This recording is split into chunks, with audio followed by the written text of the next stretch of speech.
आइए भाई यहाँ पर अगले क्वेश्चन को यहाँ पे देख लेते हैं। रासायनिक समीकरण को यहाँ पर क्या करना है, संतुलित करना है ना। यहाँ पे कुछ शब्द समीकरण लिखा हुआ है, मैं इनके फार्मूले को लिख करके हमें क्या करना है भाई, यहाँ पर संतुलित करना है। जैसे इसमें कह रहा है कैल्शियम हाइड्रोक्साइड, ठीक है ना। तो कैल्शियम का सूत्र क्या होता है, Ca, और हाइड्रोक्साइड का क्या होता है यहाँ पर, OH।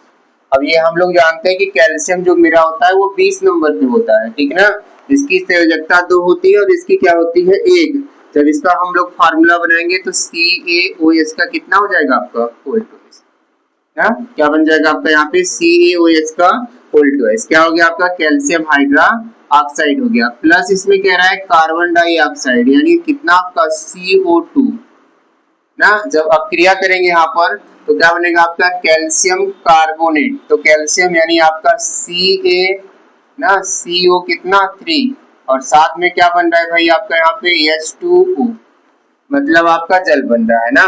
अब हम लोग यहाँ पर देख लेते हैं कि ये जो मेरा बना हुआ समीकरण है ये संतुलित है या फिर नहीं है, ठीक है ना। तो C आपके पास 1 है तो C 1 हो गया। ऑक्सीजन देखेंगे यहाँ पर कितना है आपका, 2, और 2 यहाँ पे 4, तो 3 और 1 कितना हो गया आपका, 4। हाइड्रोजन को देख लेते हैं, यहाँ पे कितना है आपका, 2 है, तो हाइड्रोजन कितना हो रहा है, 2। यानी ये समीकरण मेरा क्या है, पूरी तरीके से संतुलित है। यहाँ पे कैल्शियम हाइड्रोक्साइड के साथ कार्बन डाइऑक्साइड की अगर आप क्रिया करते हैं तो क्या प्राप्त होता है, कैल्शियम कार्बोनेट।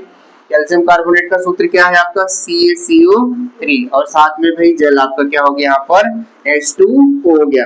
अब आ जाइए जिंक। जिंक भाई क्या है आपका, Zn हो गया। सिल्वर नाइट्रेट, सिल्वर क्या है भाई आपका यहाँ पर, Ag, और नाइट्रेट क्या है आपका यहाँ पर, NO3। इसका सूत्र है भाई आपका सिल्वर नाइट्रेट का हो गया, ठीक है ना। तो अब यहाँ पर हम लोग अब क्रिया कर लेते हैं, इसका भी सूत्र है सिल्वर नाइट्रेट का। अब क्या बन रहा है यहाँ पे, जिंक नाइट्रेट, तो Zn, और क्या हो जाएगा आपका यहाँ पर NO कितना 3, और साथ में भाई क्या हो रहा है यहाँ पर सिल्वर। सिल्वर मतलब क्या है आपका Ag। अब देखिए जो आपका सूत्र होता है इसका भाई यहाँ पर जिंक नाइट्रेट का जो सूत्र होता है, सबसे पहले हम लोग उस पर ध्यान रखेंगे कि जो जिंक नाइट्रेट का मेरा जो फार्मूला यानी जो सूत्र बन रहा है वो सही है कि नहीं है यहाँ पर, ठीक है ना। तो जो जिंक नाइट्रेट होता है ये इसकी संयोजकता होती है यहाँ पे 2, तो इसमें जब हम लोग बनाएंगे तो Zn ना NO3 का कितना हो जाएगा यहाँ पर, ट्वाइस हो जाएगा। अब इसकी वजह से क्या हो रहा है कि भाई अब हम लोगों को यहाँ पर संतुलित करना पड़ेगा ना। अभी तक तो संतुलित दिख रहा था क्योंकि यहाँ पर ऑक्सीजन कितने हो गए आपके, 3 दूनी 6 हो गए हैं। यहाँ कितने हैं आपके, 2 है, 3 है ना। अगर हम 2 लगा दें 3 दूनी कितने हो जाएंगे, 6। अब क्या होगा, Ag आपका कितना हो गया, 2 हो गया। तो हम लोग क्या करेंगे भाई, Ag के आगे भी कितने कर लिए, 2। Ag बराबर हो गया और O बराबर हो गया। अब भाई आपका नाइट्रोजन भाई ये भी बराबर हो गया, 2 लग गया आपका, और साथ में क्या है Zn है, तो भाई Zn कितना हो गया आपका, 1 हो गया। ये भी समीकरण आपका क्या हो गया यहाँ पर, संतुलित हो गया ना। फिर आपका एल्यूमिनियम, भाई एल्यूमिनियम भाई क्या हो गया भाई यहाँ पर, Al हो गया आपका ना। साथ में क्या है आपका यहाँ पे कापर, कापर का सूत्र क्या है भाई आपका Cu, और क्लोराइड यहाँ पे कितना हो गया Cl।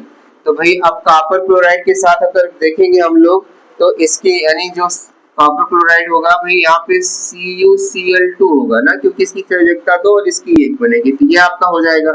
जब यहाँ पर आप क्रिया करेंगे तो क्या बनेगा भाई आपका एल्यूमिनियम क्लोराइड। तो एल्यूमिनियम क्लोराइड मतलब Al कितना आपका Cl, क्या होना चाहिए आपका 3, क्योंकि आपको पता है एल्यूमिनियम की संयोजकता कितनी है, 3। जब गुणा करेंगे तो क्या सूत्र होगा, AlCl3, और फिर क्या बनेगा आपका कापर, कापर का भाई क्या हो गया आपका Cu। आप देख लेते हैं ये संतुलित हो रहा है कि नहीं हो रहा है। अब देखिए यहाँ पे Cl2 है, भाई Cl कितना है आपका 3 है, यहाँ पे Cu है तो भाई Cu है, ठीक है। अब यहाँ पे ये है तो ठीक है। अब यहाँ पे यह करना है भी मात्रा को बढ़ाना है, कितना % बढ़ाएंगे, क्योंकि अब यहाँ पे 2 तो होगा नहीं, अगर यहाँ पे 2 लगाएंगे तो 3 दूनी कितना होगा 6, तो भाई यहाँ पे बढ़ाएंगे 3%।